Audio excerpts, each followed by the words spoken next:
काफिला तेजी के साथ अपनी मंजिलें तय कर रहा था। मसरूर ने ऊंट पर अंगड़ाई लेकर कहा, लैला, अगर हमारे ऊंट की यही रफ्तार रही तो हम परसों तक इस तरबाद के करीब पहुंच जाएंगे। लैला जो ऊंट पर बैठी थी, त्यूरी पर बल डाल कर जवाब दिया, जी हाँ, आप तो शबाना रोज़ के सफ़र के बाद परसों तक इस तरबाद के करीब पहुंच जाएंगे, लेकिन मैं आज ही मौत के करीब पहुंच चुकी हूँ। लैला, क्या तुम बहुत थक चुकी हो? तुम्हें क्या परवाह, कोई मरे या जिए। तुम कोहे अलबर्र की जहन्नमी वादियों में अपना सफ़र बराबर जारी रखो। तुम्हें कसम है जो कहीं एक रात भी क़याम करो, बस यही तरीका रखो। उतरे, खाना खाया और फिर सफ़र पर रवाना हो गए। लैला, ज़रा मेरी तरफ तो देखो, क्यों इस कदर नाराज़ होती हो? क्या इन ऊंची ऊंची सुंगलाख वादियों में मेरे जिस्म की एक एक बोटी फोड़े की तरह नहीं दुख रही? लेकिन तुम्हारी मोहब्बत मुझे सफ़र जल्द तय करने पर मजबूर कर रही है। लैला ने हैरत से पूछा, मेरी मोहब्बत?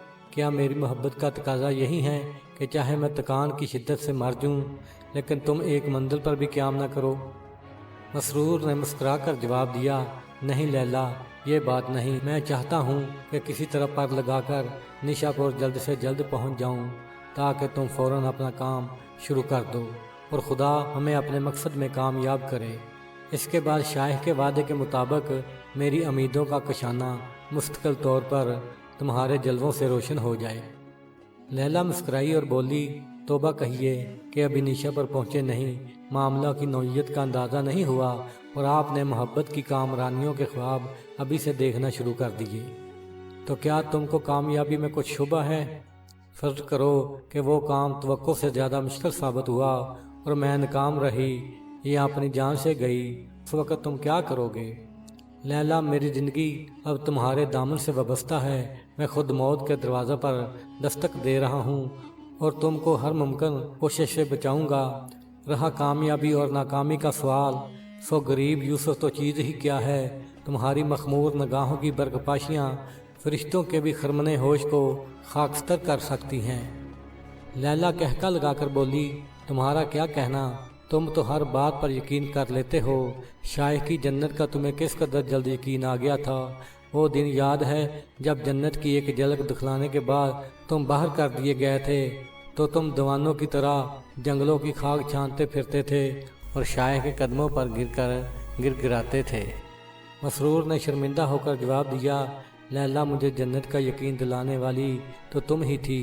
अगर जन्नत में तुम ना होती तो मैं हसन बिन सबा पर हरगज़ ईमान ना लाता। अच्छा, अगर आपके लिए मेरी ज़ात ईमान और यकीन का मरकज़ है और आपको यकीन है कि मैं ताज़ा मकसद में भी ज़रूर कामयाब हो जाऊंगी, तो आज रात सफ़र मुलतवी कीजिए। हम निशापुर 8 दिन में ना सही 10 दिन में पहुंच जाएंगे। इसमें बात ही क्या है? मसरूर ने सरे तस्लीम खम कर दिया। ऊँट ठहराए गए। इस मुख्तसर काफ़िला ने, जो लैला और मसरूर के अलावा 3 और रफ़ीक़ों पर मुश्तमिल था, एक साफ जगह देखकर हल्की छोलदारियाँ नस्ब कर दी। सर बफलक चोटियाँ अजीब जाज़बे नज़ारा पेश कर रही थी। अहले काफ़िला ने रास्ता में कुछ परिंदे शिकार कर लिए थे। वो पकाने की फ़िक्र में थे। आग जलाने का इंतज़ाम हो रहा था कि अचानक पहाड़ पर सब्ज़ रंग की तेज़ रोशनी नमूदार हुई।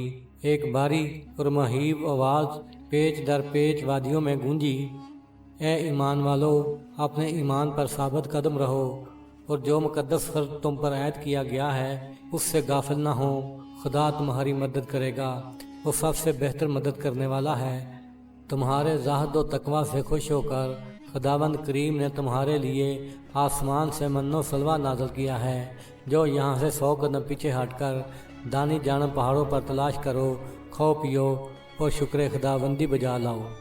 अहले काफ़िला ये निदाए गैब सुनकर सरबत सजूद हो गए। लैला और मसरूर ने अपने रफ़ीकों को पहाड़ पर मन्नो सलवा तलाश करने का हुक्म दिया। जब वो चले गए तो मसरूर ने कहा, हमारा शायख कितना चुकन्ना है। लैला ने मुस्कुरा कर कहा, अगर चूके तो फिर फ़ानी इंसान होकर खुदाई दावे किस तरह करे। मगर इसके मानी ये भी हैं कि उसने अपनी शकी तबीयत से मजबूर होकर हमारे पीछे भी आदमी लगा रखे हैं।